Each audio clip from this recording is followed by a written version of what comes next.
नमस्कार सम्पूर्ण साथीहरुमा आज म तपाईहरुको माझमा माइक्रोसफ्ट एक्सेलमा कसरी एटेन्डेन्स सिट बनाउने भन्ने विषयमा म तपाईहरुको माझ यो भिडियो लिएर आएको छु। अवश्य पनि सुरुदेखि अन्त्यसम्म हेर्नु होला। How does it work you can see here please. यहाँनिर हामीले 26 दिन भएको छ, यहाँनिर होलिडे 5 दिन भएको छ। यदि तपाईले यहाँनिर अप्सन लेख्नु भयो ए कलर अटोमेटिक चेन्ज हुन्छ, अप्सन यसरी काम गर्छ। र यदि तपाईले यहीँमा तपाईले पी प्रेजेन्ट लेख्नु भयो भने यहाँनिर अटोमेटिक चेन्ज हुन्छ। यदि तपाईले यहाँनिर होलिडे लेख्नु भयो भने यसरी काम गर्दछ। सो यो फुल्ली अटोमेटिकली एटेन्डेन्स लिस्ट कसरी बनाउने भन्ने विषयमा म तपाईहरुको माझ यो भिडियो लिएर आएको हो। त्यसै कारण म न्यू सिटमा जाँदैछु र यहाँनिर हामी काम गर्न सुरु गर्दछौँ dear my friend.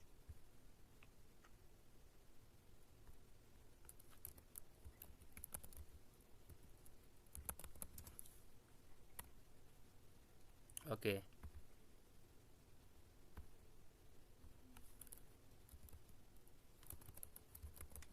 month, year,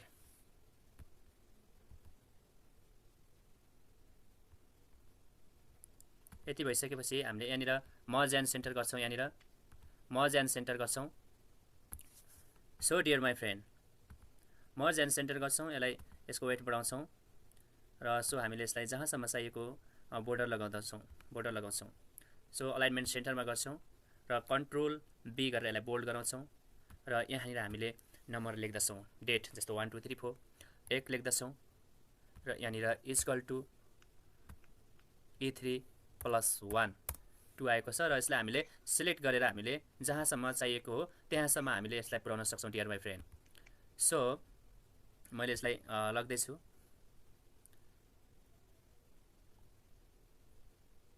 a 39 सम्म आयो, मलाई 30 सम्म चाहिएको थियो। सो यसलाई म क्लियर कन्सेन्ट गर्दछु र अब हामीले यहाँनिर हामीलाई चाहिएको छ यसलाई हामीलाई Sunday Monday Tuesday Wednesday Thursday Friday Saturday. So यसरी हामीले यसलाई कन्ट्रोल सी गर्ने र यहाँनिर कन्ट्रोल भी गर्ने र यहाँनिर कन्ट्रोल भी गर्दै जाने जहाँसम्म तपाईको सेल रहेको छ।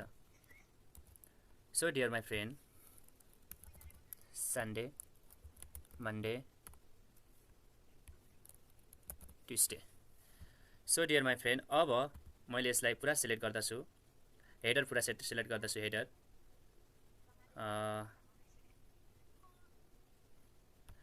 यो जहाँसम्म हाम्रो हेडर छ यो हेडरलाई म सिलेक्ट गर्दछु डियर माई फ्रेन्ड।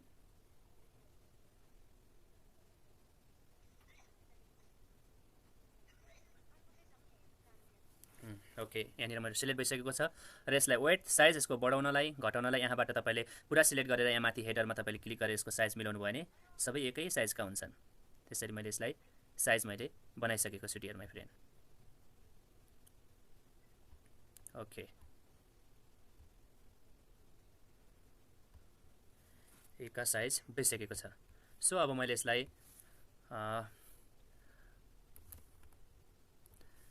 कन्ट्रोल यहाँनिर 31 मा म क्लिक गरेँ र कन्ट्रोल सिफ्ट राइट एलो गरेँ र यसलाई म कन्ट्रोल बी बोल्ड र यसलाई हामी बोर्डर लगाउँछौँ र यसको कलर फर्मेट गर्दछौँ। अनि त्यसपछि हामी सिधा यहाँनिर आउँछौँ। यसमा पनि कन्ट्रोल सिफ्ट राइट एरो, यसमा पनि control B bold and colour format. यसरी हामीले कलर फर्मेट गर्न सकिन्छ dear my friend.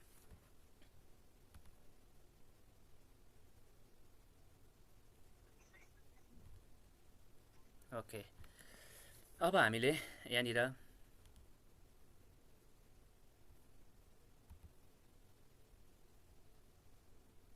Merge and centre गर्छौँ। यसलाई मर्ज एन्ड सेन्टर गऱ्यौँ। अब हामीले यहाँबाट यहाँनिर हामी लेख्छौँ present PERSENT present, absent ABSENT absent and holiday. So dear my friend, यसलाई पनि हामीले मर्ज एन्ड सेन्टर गर्दछौँ र यसलाई पनि हामी मर्ज एन्ड सेन्टर गर्दछौँ र यसलाई पनि हामी मर्ज एन्ड सेन्टर गर्दछौँ।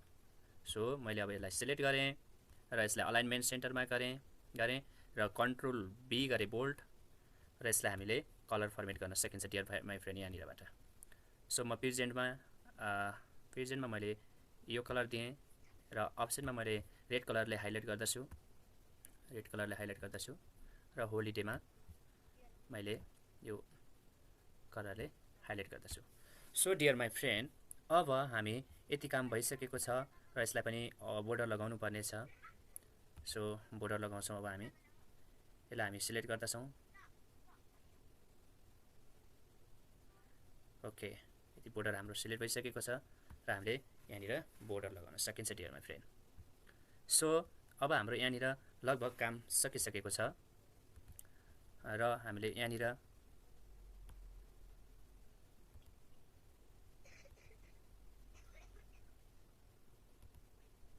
डियर माई फ्रेन्ड यहाँनिर इम्प्लोयर नेम रहेको छ र यसमा डेजिग्नेसन रहेको छ र हामीले यहाँनिर पनि हामीले कलर फिल गर्छौँ dear my friend. Colour fill गर्छौँ।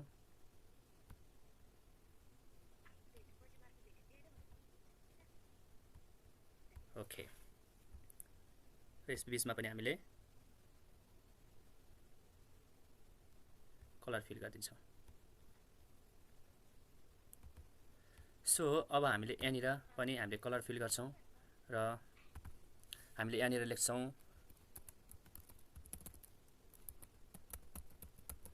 Attendance seat. ओके, यति लेखिसकेपछि हामीले यसलाई फन्ट साइज बढाउँछौँ, कन्ट्रोल बी गर्छौँ, बोल्ड हुन्छ र यसलाई हामीले फन्ट साइज बढाउँछौँ dear my friend. Okay, attendance sheet यहाँनिर लगभग तयार भइसकेको छ। यसलाई पनि म हल्का कलरले हाइलाइट गरिदिन्छु। ओके डियर माई फ्रेन्ड, यहाँनिर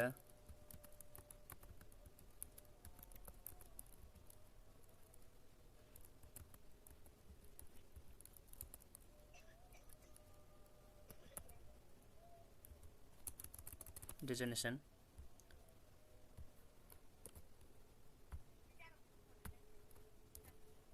ओके, यहाँनिर काम भइसकेको छ डियर माई फ्रेन्ड। अब हामीले यहाँनिर म नेम लेख्दछु एकजना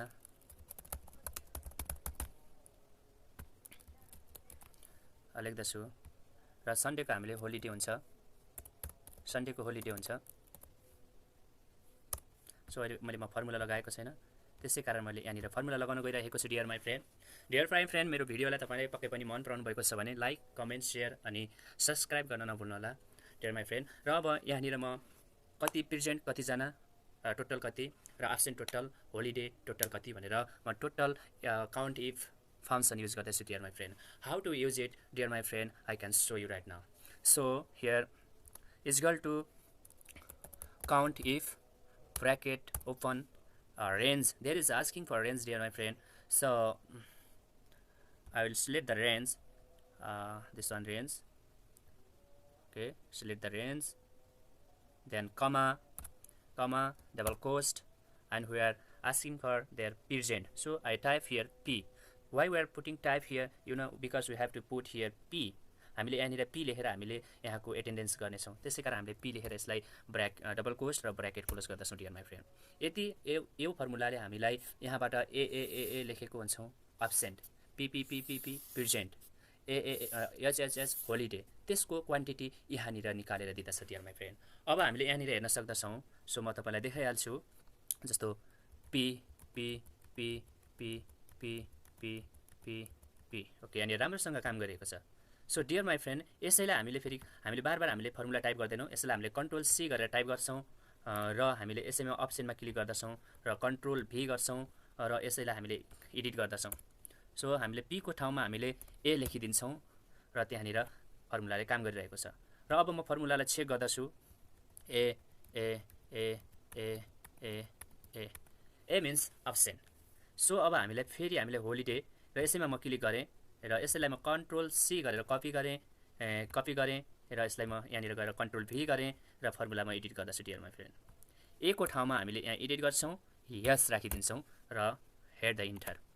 त्यहाँनिर पनि हाम्रो काम भएको छ र हामीले यहाँनिर यस लेख्यौँ भने यसरी काउन्ट गर्ने गर्छ। ओके, यहाँनिर राम्रोसँग काम गरिरहेको छ। त्यसै कारण म अब यसलाई ड्र्याग एन्ड डाउन गर्दछु, फर्मुलालाई drag and down. So dear my friend, drag and down गर्दैछु। You can do like this, drag and down.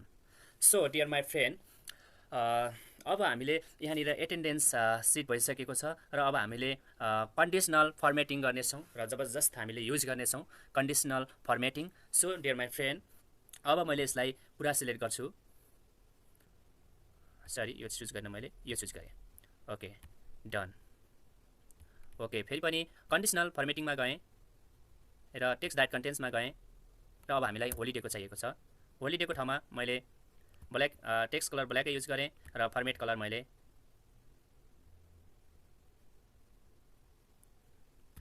Blue गरेँ। Done. Okay dear my friend, यहाँनिर लगभग काम भइसकेको छ र अब हामीले यहाँनिर चेक गरौँ, चेक गरी हेरौँ अब हामीले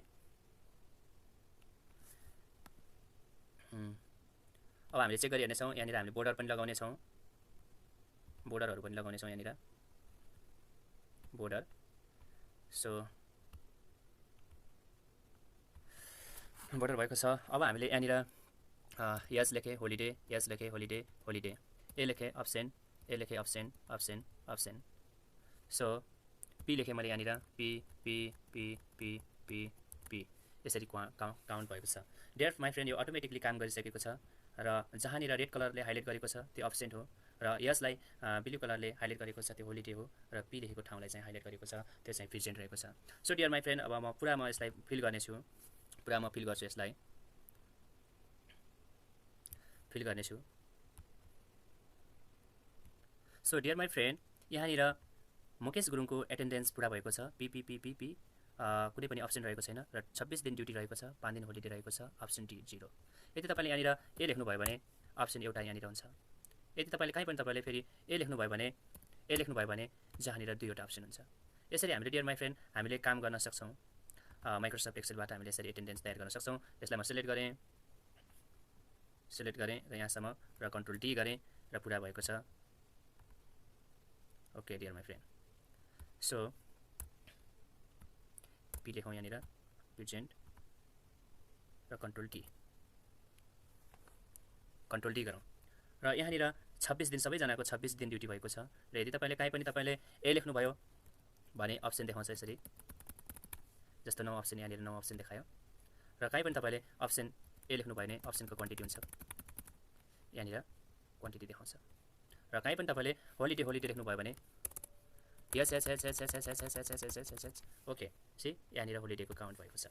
thank you dear my friend. यदि तपाईँले मैले बनाएको यो भिडियोलाई तपाईँले लाइक गर्नुहुन्छ भने मन पराउनु भयो भने लाइक, कमेन्ट, सेयर गर्नुहोला र यस्तै भिडियोको लागि don't forget to subscribe my channel please. Thank you dear my friend, अर्को भिडियोमा भेटौँला। र म यहाँनिर कन्डिसनल फर्मेटिङमा जान्छु र हाइलाइट सेल एन्ड रुल्समा जाँदछु र टेक्स्ट द्याट कन्टिनेन्ट्समा क्लिक गर्दछु र म यहाँनिर लेख्दछु पी भनेको प्रेजेन्ट र जहाँनिर हामीले पी लेखेका छौँ त्यहाँनिर हाम्रो राइटिङ ब्ल्याक होस् र फिल कलर जहाँनिर ग्रिन होस्। मैले यहाँनिर त्यति काम गरिसकेँ र यहाँनिर डन गरेँ।